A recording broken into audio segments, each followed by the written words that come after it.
The sun burned hot over the dusty main street of Dry Creek, Texas that summer afternoon. Folks gathered in silence, eyes filled with judgment and curiosity.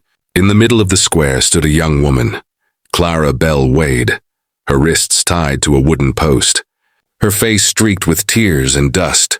She had been accused of shame, not a crime, not theft, not violence, but of being a disgrace to her small, self-righteous town. A preacher's daughter, unmarried and pregnant, Clara had become the symbol of everything the townsfolk claimed to despise. A crude sign hung around her neck. "Sinner. Please, let me go," she cried, her voice breaking. But no one moved, not even her own father. He stood by the church steps, arms folded, eyes cold as stone. "You brought this upon yourself," he said. Clara's knees trembled. She had nowhere to go, no one to turn to. The man who promised to marry her had vanished the moment he learned of the baby. The whole town that once smiled at her now turned away in disgust. Then the sound of hooves broke through the murmurs. A lone rider appeared at the edge of the square, tall, broad, wearing a wide-brimmed hat that shaded his eyes. His horse, a black stallion, kicked up dust as he rode closer.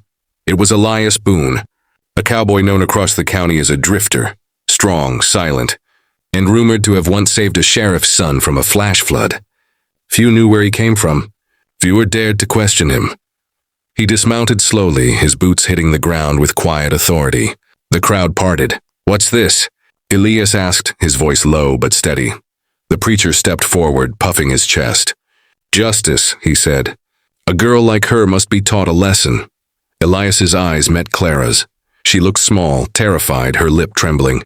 Something in her face, a mix of innocence and heartbreak, stirred something deep inside him.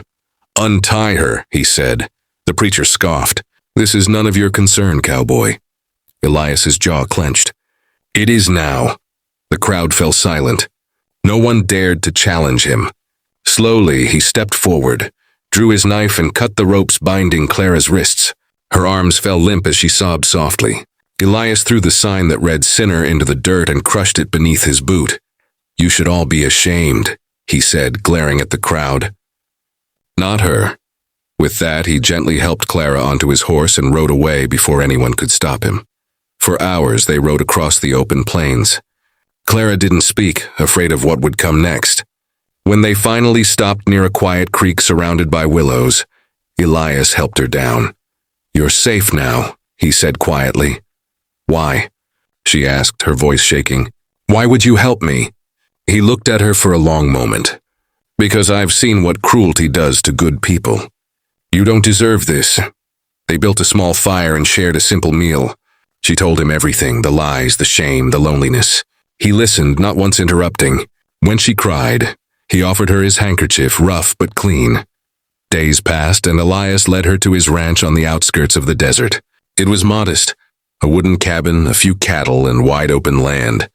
Clara offered to work in exchange for shelter.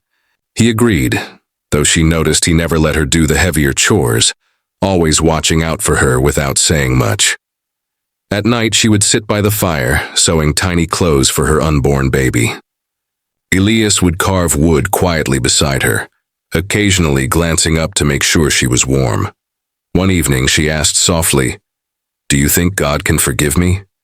Elias looked into the flames. "I don't think he's the one who turned his back on you." People did. Tears filled her eyes. She had never heard kindness spoken that way before. Months passed. Clara's belly grew, and so did the fragile bond between them. Elias, once a man of few words, found himself smiling again.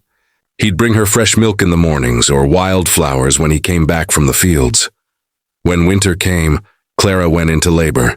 It was a long, cold night, and Elias stayed by her side, holding her hand, whispering that she was strong. Just before dawn, the cries of a newborn filled the cabin.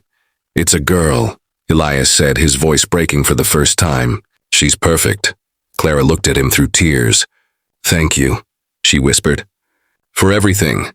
Elias smiled gently. "You don't owe me thanks. You and her. You gave this place life again." News of Clara's survival spread back to Dry Creek months later. People were shocked. The fallen woman they mocked had built a life with the cowboy they once feared. Some called it scandalous, others miraculous. But Clara didn't care. She had a home now. She had peace. One spring afternoon, she stood on the porch with her baby in her arms, watching Elias mend a fence in the distance. The wind carried the scent of wildflowers, and for the first time, Clara felt no shame. Elias walked over, wiping sweat from his brow. "She's got your eyes," he said with a smile. Clara laughed softly. "And your stubbornness." He looked at her tenderly, then asked almost shyly, "Clara, when you cried out that day back in town, 'Please let me go,' I didn't just hear fear in your voice. I heard hope, maybe. Maybe you were meant to be found." She smiled through tears. "And maybe you were meant to find me." The cowboy took her hand, the baby cooing softly between them, and under the vast Texas sky, they stood together, two outcasts who had built something stronger than the world's judgment, a family. Because sometimes, salvation doesn't come from angels or preachers. It rides in quietly on horseback with kindness in its eyes. Stood watching the sunset, the sky painted gold and crimson. "River took me," Ayesha said softly. "You gave me back."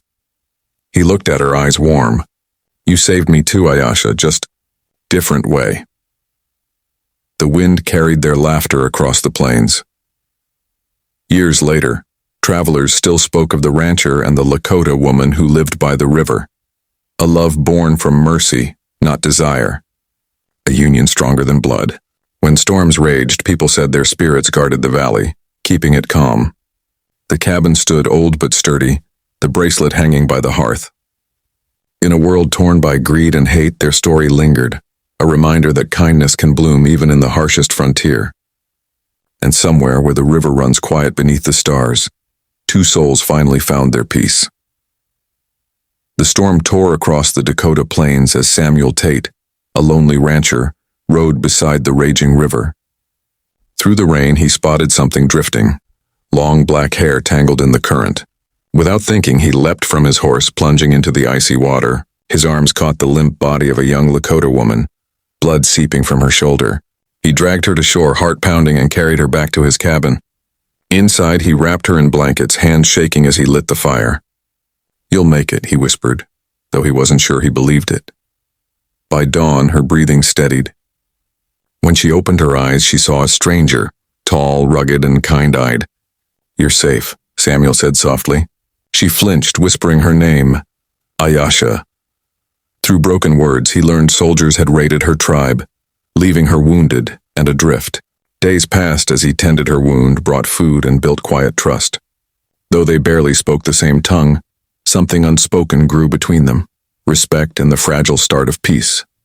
The once empty cabin began to feel alive again, filled not with words, but the soft rhythm of two souls healing each other.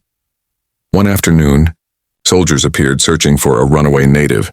Samuel's jaw tightened. "Ain't seen anyone," he said coolly. Inside, Ayesha hid behind the door, trembling. The men searched, their boots thudding on the porch. One soldier's eyes lingered too long on the window, but Samuel stepped forward, blocking his view. "You're trespassing," he warned. After a tense silence, they left, spitting dust in their wake. When he turned, Ayesha was crying. "You lie. For me." He nodded. "You don't owe me thanks." But the truth hung between them. He had chosen her safety over his own. Weeks passed, and Ayesha regained her strength. She fed the animals, tended the garden, even teased Samuel when he fumbled words in her language.